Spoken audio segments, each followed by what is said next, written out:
Саламатсыздар ма, құрметті әріптестер?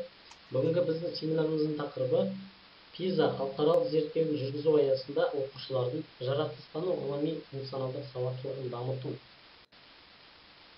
Нұрсұлтан Әбішұлы Назарбаевтың Қазақстан халқына жолдауының 27 қаңтар 2012 жылы білім тек қана жастарға пәнді түсіну қабілеті ғана емес, ол алған білімдерін сыныптан тыс жерде, кез келген жағдайда тиімді пайдалана білуі. Қай уақытта функционалды сауаттылық термині пайда болды? Функционалдық сауаттылық термині алғаш рет 1957 жылы пайда болды. Функционалды сауаттылық термині қалай анықталады? Функционалды сауаттылық бұл адамның алған оқу мен жазу дағдыларын әлеуметтік ортада қарым-қатынас арқылы пайдалану қабілеті. Банкте есеп-шотын ашу, ережені оқу, кері байланысқа қатысты сауалнама толтыру және тағы басқа. Яғни бұл сауаттылық деңгейі адамға сыртқы ортаға қарым-қатынасқа түсуге мүмкіндік береді және тез ортаға ену әрекеті. Сонымен бірге осы ортада әрекет етуі болып табылады. Қарым-қатынасқа түсу әрекетінде мәтіннен алған ақпаратты алып, оны басқаларға жеткізу және олармен араласып қарым-қатынасқа ену болады. Функционалды сауаттылықтың формаларына келетін болсақ, бірінші жалпы сауаттылық, екінші компьютерлік сауаттылық, үшінші ақпараттық сауаттылық, төртінші коммуникативтік сауаттылық, бесінші шетел тілін білу сауаттылығы, алтыншы тұрмыстық сауаттылық, жетінші жедел жағдаяттар кезіндегі сауаттылығы, сегізінші саяси қоғамдық сауаттылық формалары жатады екен. Функционалды сауаттылықтың ерекшеліктері қандай деген сұраққа жауап беретін болсақ, тұлғаның қасиеттері тұрақты сауаттылығы, функционалды сауаттылықтан ерекшелігі, ол жағдаяттар кезінде тұлғаның мінезіне қалыптасады. Функционалды сауаттылық оқу мен жазу дағдыларын қалыптастыру базалық деңгейі болып табылады. Тұрмыстық мәселелерді шешуге бағытталған, нақты жағдаяттарды кезінде адамның мінезін пысықтайды. Стандарттық стереотиптік есептерді шығару дағдылары. Функционалды сауаттылықтың жоқтығын қалай білеміз? Функционалды сауаттылықтың жоқтығын жиі кездесетін кез келген жағдаяттарға түскенде білеміз. Функционалды сауаттылықтың жоқтығын жағдаяттардың өзгерген кезінде өмір сүру әрекеті және кәсіби іс-әрекеттер кезінде байқалады.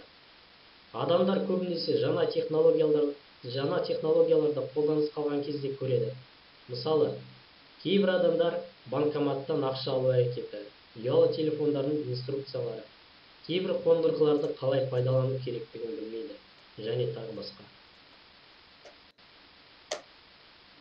Функционалды сауаттылықпен қандай құзыреттіліктер байланысты? Бірінші, әр түрлі технологияларды таңдау және қолдану қабілеті. Екінші, мәселелерді көре білу және оны шешу жолдарын іздестіру қабілеті. Үшінші, өмір бойы оқу қабілеті. Қазақстан Республикасының президенті Нұрсұлтан Әбішұлы Назарбаевтың әлеуметтік экономикалық жаңғырту Қазақстан дамуының басты бағыты атты халыққа жолдауында 2012-2016 жылдарға арналған білім алушылардың функционалдық сауаттылығын дамыту бойынша ұлттық жоспарды жасау жүктелді. Ұлттық жоспардың мақсаты Қазақстан Республикасы оқушыларының функционалдық сауаттылығын даму үшін жағдай туғызу. Функционалдық сауаттылық дегеніміз не? Функционалды сауаттылық адами қызметінде әртүрлі шеңберде өмір тапсырмаларын максималды диапазонының шешімі үшін үнемі пайда болатын білім, оқу және дағды өміріндегі қабілеттілікті пайдалануды, араласу және әлеуметтік қарым-қатынасты қарастырады. Тұлғаның функционалдық сауаттылығының негізгі белгілері бұл ұқыпты, адамдар арасында өмір сүре алатын, негізгі сапасы, кілттік компетенциялары бар адам. Әрбір білім беру аймағы функционалдық сауаттылықтың барлық түрлерінің дамуына қатысады. Оқу мен жазуда сауаттылық, жаратылыстану ғылымдарындағы сауаттылық, математикалық сауаттылық, компьютерлік сауаттылық, отбасы өміріндегі мәселелік сауаттылық, денсаулық мәселесіндегі сауаттылық, заңды сауаттылық. пиза, яғни осы жоспар аясында қазақстандық білім алушылардың білім жетістіктерін тәуелсіз бағалау мониторингіне және пиза халықаралық салыстырмалы зерттеуіне қатысу бұл бағыттағы шынайы қадам. пиза халықаралық зерттеу мақсаты жалпы орта, техникалық және кәсіптік, сонымен қатар орта білімнен кейінгі білімді ұйымдастыруда 15-16 жастағы оқушылардың математикалық сауаттылығын және мәнерлеп оқу мен жаратылыстану саласында сауаттылығын бағалау. Оқушылардың пиза әдістемесі бойынша білім алу жетістіктерін тестілеуді экономикалық ынтымақтастық және дамыту ұйымы жүргізеді. пиза зерттеу 3 жылдық циклдармен жүргізіледі және әр кезде өзінің басым бейіні болады. пиза мен тимс айырмашылығы. тимс қатысушы барлық елдердің жалпы қабылданған стандарт бойынша білім сапасын бағалайды. пиза оқу барысында меңгерген білімдерін өмірлік жағдайларда қолдана білу ептіліктерін бағалауға бағытталған. Зерттеудің базалық сұрақтары: 15 жасар оқушылардың мүмкіндіктерін бағалау, ата-аналардың, мұғалімдердің, министрліктегі қызметкерлердің білім берудің мемлекеттік жүйесі туралы сұрақтарына жауап беру. Мектеп жастарды ересек өмірдің қиындықтарына дұрыс дайындай ма? Оқытудың әдістері тиімді ме? Басқа оқу орындарымен салыстырғанда оқу орны жақсы ма? Иммигрант және қолайсыз отбасы балаларының болашағын дамытуда мектептің үлесі бар ма? Бұл презентацияда міне оқулықтар берілген. пиза, пирлс, тимс, яғни пиза халықаралық зерттеу 2012 жылы Астана, пирлс халықаралық зерттеу Астана 2015 жылы, тимс халықаралық зерттеу Астана 2012 жылы, тимс 2011 жылы халықаралық есеп, мына жерде результаты международного исследования дейді, яғни халықаралық зерттеудің нәтижелері. Қазақстандағы тимс 2007 жылы халықаралық зерттеу нәтижелері бойынша ұлттық есеп, тимс Астана 2009 жылы, халықаралық есеп пиза 2009 жылы Қазақстанда, Астана 2010 жыл. 2000 жыл оқу сауаттылығы 32 ел қатысты. 2003 жылы математикалық сауаттылық 41 ел қатысты. 2006 жылы жаратылыстану сауаттылығы 57 ел қатысты. 2009 жылы оқу сауаттылығы 68 ел қатысты. 2012 жылы математикалық сауаттылық 67 ел қатысты. 2015 жылы жаратылыстану сауаттылығы 70 ел қатысты.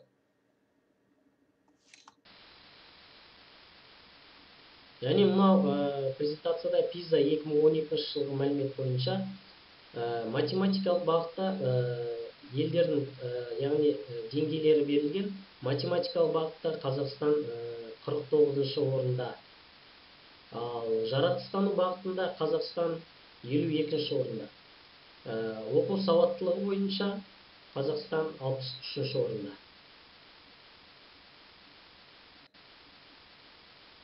пиза деген не?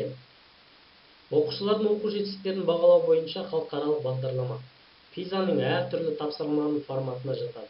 Мәтін, таблица, жарнамалық диаграммалар, кестелер, карта.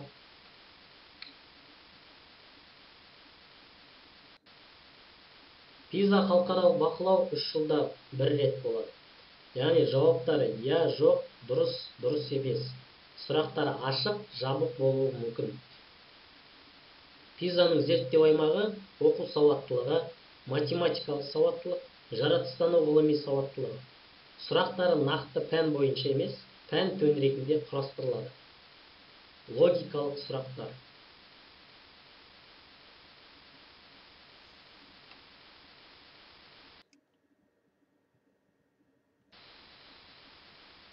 пиза бағдарламасын жасаушы фирма Pearson, бастығы Польшанікі. Яғни пиза тарихы 1948 жылдан басталды.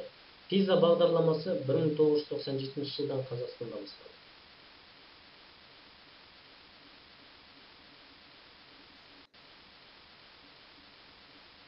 Кітап сөрелері сандық жүйелер. Кітап сөресін жинақтау үшін ағаш ұстасына келесі бөлшектер қажет. 4 ұзын ағаш тақтай, 6 қысқа ағаш тақтай, 12 кіші скобы, 2 үлкен скобы және 14 шуруп бурама. Ағаш ұстасында 26 ұзын тақтай бар. Оның 33-і қысқа, 200-і кішкентай скобасы бар.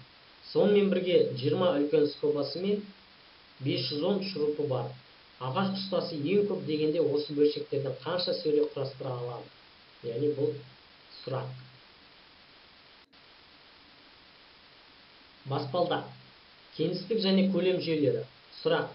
Суретте 14 басқышты баспалдақ бейнеленген. Оның жалпы биіктігі 252 см. Әрбір 14 басқыштың ұзындық шамасы қандай? Баспалдақ биіктігі 252 см, ұзындығы 400 см, биіктігі қанша? Физикалық жүйелер, ыстық жұмыс. Петр ескі үйін қайта жөндеуде, ол өзі машинасын түк салғышына бір шөлмек сумен бірнеше шеге және ағаш кесіндісін қалдырды. 3 сағаттан соң күн астындағы машинаның ішкі температурасы 40 градус болды. Машина ішіндегі заттар қандай күйде қалды? Кестенің ішінде я немесе жоқ деп белгілеңіз. Машинадағы заттар қандай күйде? Барлық заттың температурасы бірдей. Бірнеше уақыттан соң су ысыды. Бірнеше уақыттан соң шегелер қатты қызды. Яғни бұл я немесе жоқ деп белгілейсіздер. Жер мен ғаламдағы жүйелер. Жұлдызды жарық. Саша жұлдыздарға қарап тамашалағанды ұнатады. Бірақ ол жұлдыздарды жақсылап бағдарлай алмады. Себебі ол қалада тұрады. Өткен жылы Саша ауылда тұрғанда қалада көрмеген жұлдыздардың үлкен шоғырын көрді. Сұрақ. Неге ауылдық жерде қала қарағанда жұлдыздардың көп шоғырын көруге болады? Жауабы. А. Ай қалада жарығырақ болады. Сондықтан ол жұлдыздардың сәулесін басып қалады. В. Ауылдық жерде қаламен салыстырғанда ауадағы шаң басым болады. Сондықтан жарық сәулесі көрінбейді. С. Көп жұлдыздардың қала жарығынан көзге көрінуі қиындау болады. Д. Үйлер мен көлік қатынасынан қалада ауа ағыны жылы болады. Технологиялық жүйелер. Темекіні сигарет және шылым шегетін түтікше түрінде шегеді. Әлемде әр күнде 13.500 ай адам темекі шегуден өлетінін зерттеулер көрсетті. Зерттеушілер 2020 әлемде темекі шегушілердің 12% осы себептен ауырып өлетінін болжайды. Темекі түтінінде көптеген улы заттар бар. Олардың ішінде қауіпсіз смола, никотин және көміртекті газы. Технологиялық жүйелер. Адамдардың темекі шегуді қойдыру үшін бірнеше әдісі бар екен. Төмендегі келтірілген темекі шегуді қойдыру әдістері техника мен технология салаларындағы ғылыми жетістіктерді қолдануға негізделген ба? Яғни бұл я немесе жоқ деп жауап бересіздер. Бұл неде? Технологиялық жүйелер. Төменде келтірілген темекі шегуді қойдыру әдістері техника мен технология салаларындағы ғылыми жетістіктерді қолдануға негізделген бе? Темекіні қымбаттату. Темекі шегушілердің никотинді тәуелділігінен құтқару үшін никотинді шабысқыш таспа өндіру. Қоғамдық орындарда темекі тартуға тыйым салу. Печенье тапсырмасы. Орталық вокзалда қыз поезд күтіп тұрды. Уақыт оздыру үшін кітап сатып алмақ болды. Кітаппен бірге ол печенье сатып алды. Содан кейін күту залынан тыныш кітап оқып отыратын бос орын тапты. Печеньенің қорабы газет оқып отырған еркек пен өзінің арасындағы орындықта тұрды. Ол бір печенье алған кезде еркек те бір печенье алады. Қыз таң қалды, бірақ ештеңе айта алмай кітабын оқи берді. Өзіме өзім сенбеймін. Мен батыл болсам міндетті түрде бірдеңе айтар едім, деп қыз ішінен ойға батты. Қыз печенье алған сайын еркек те қайталап отырды. Осы әрекетте қорапта соңғы печенье қалғанша жалғасты. Қыз еркек не істер екенін деп күтті. Ал ол болса соңғы печеньені алып, ортасынан бөліп, қызға жартысын береді. Жеңілген қыз кітапты сөмкесіне атып ұрып, аулақ кетті. Өзін өзі тыныштандыру үшін залдың басқа бұрышына отырды. Ашуы басылған соң, сөмкесінен кітабын алмақ болды. Сонда ғана сөмкесінің түбінен өзінің ашылмаған қораптағы печеньесін көрді. Печенье әңгімесін пайдаланып төмендегі сұрақтарға жауап беріңіздер. Бірінші сұрақ. Әңгіменің басында қыз не істеді? А. Ол вокзалда поезд күтті. В. Ол вокзалдан кетпек болды. С. Ол вокзалда еркекпен әңгімелесті. Д. Ол вокзалда газет сатып алды. Оқу сауаттылығының мазмұны: тұтас мәтін, құзырлылығы: мәтіннен ақпарат алу, мәтін түрі: баяндау, контекст, қоғамдық, сұрақ үлгісі: қысқа жауапты таңдау, күрделілігі: 340, бірінші деңгей, Қазақстан бойынша дұрыс жауап 90%. Екінші сұрақ. Әңгіменің ортасында қыз ойланады. Өзіме өзім сенбеймін. Қыз неге сенбейді? Оқу сауаттылығы мазмұны: тұтас мәтін, құзырлылықтар, мәтіннен ақпаратты алу, мәтін түрі: хабарлау, контекст: қоғамдық, сұрақ үлгісі: еркін құрастырушы жауап, күрделілігі: 420, екінші деңгей, Қазақстан бойынша дұрыс жауап 54%. Бірінші тапсырма. Әлем тілдері: әлем тілдерінің әртүрлілігі. Адамзат неше тілде сөйлейді? Картаға қарап ойға салыңызшы. Планетада шамамен 6800 тіл бар екен. 96%-ды құрайтын тілде 4% халық сөйлейді. Әлемде халық сөйлейтін тілдерді анықтау мүмкін емес. Азияда жобамен халық 2200 тілде, Африкада 2060, Австралия мен Океанияда 1300, солтүстік және оңтүстік Америкада 1000, Еуропада 230 тілде сөйлеседі екен. Пайызға шақсақ төмендегідей көрсеткіште Азия 33%, Австралия мен Океания 19%, солтүстік және оңтүстік Америка 15%, Африка 30%, Еуропа 3%. Қай елде тілдер қолданысы көп? Әлем тілдерінің жартысына жуығын 8 ел тұрғыны пайдаланады. Папуа Жаңа Гвинея. Тілдер саны 832, халқы 6,3 миллион. Индонезия. Тілдер саны 731, халқы 231,6. Нигерия. Тілдер саны 515, халқы 148 миллион. Үндістан. Тілдер саны 400, халқы 1,169 миллиард. Мексика. Тілдер саны 295, халқы 106,5 миллион. Камерун. Тілдер саны 286, халқы 18,5 миллион. Австралия. Тілдер саны 268, халқы 21,1 миллион. Бразилия. Тілдер саны 234, халқы 187,2 миллион. Тілдердің нақты санын анықтау неге қиын? Біріншіден, көптеген тілдер туралы біз аз білеміз. Әлемнің көп бөлігінде тілдік зерттеу аяқталған жоқ. Кейбір тілдерді ашу мүмкіндігі енді туып жатыр. Көптеген тілдер толық зерттелмеген. Ол Азия, Африка, Австралия және 2 Америка тілдеріне қатысты. Екіншіден, ұлттық қатыстық және өзара түсінік критерий тұрғысынан сәйкес келмейді. Кейбір жағдайларда саяси критерийлер лингвистикалық ой-пікірден басымырақ. Мысалы, швед, дат және норвеж тілдері өзара түсінуде қиындық тудырмайды. Бұл лингвистикалық критерий. Алайда бұл тілдерде әрі ел сөйлейді. Бұл саяси критерий. Сондықтан да 3 тіл жеке тілдер болып есептеледі. Басқа жағынан алып қарасақ, Қытай тілдерінің көптеген диалектілері қытайлықтарға жақын тұратындарға түсінбеушілік тудырады. Бір тілдің нұсқалары болып есептеледі. Себебі ол тілмен бір ел адамдары тілдеседі, бір жазба жүйесін пайдаланады. Әлем тілдері мақаласын пайдаланып, төмендегі сұрақтарға жауап беріңіздер. Бірінші сұрақ: қай аймақта тілдер аз? Солтүстік және оңтүстік Америка, Африка, Еуропа, Азия, Австралия және Океания. Екінші сұрақ: 96% тілдің тек 4% барлық жер шарының тұрғындары сөйлеседі. Бұл нені білдіреді? Адамдардың көпшілігі бір тілде сөйлеседі. Кейбір адамдар көп тілде сөйлеседі. Әлемнің көптеген елдерінде өте аз адам сөйлеседі. Әлемнің кейбір тілдерінде ешкім сөйлемейді.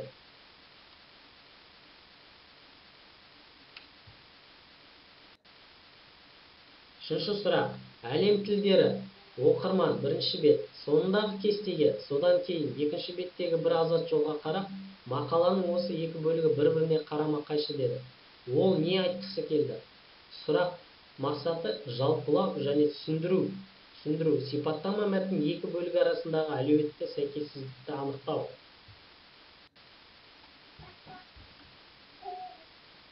2018 жыл іс-әрекеттің басты саласы. Оқу сауаттылығы. Оқу сауаттылығы жеке тұлғаның қоғамдық өмірге қатысып, өзінің білімі мен мүмкіндігін дамыту үшін мақсатқа жетуде мәтінді түсіну, қолдану, ойлану, байланыстыру қабілеті. Назарларыңызға рахмет.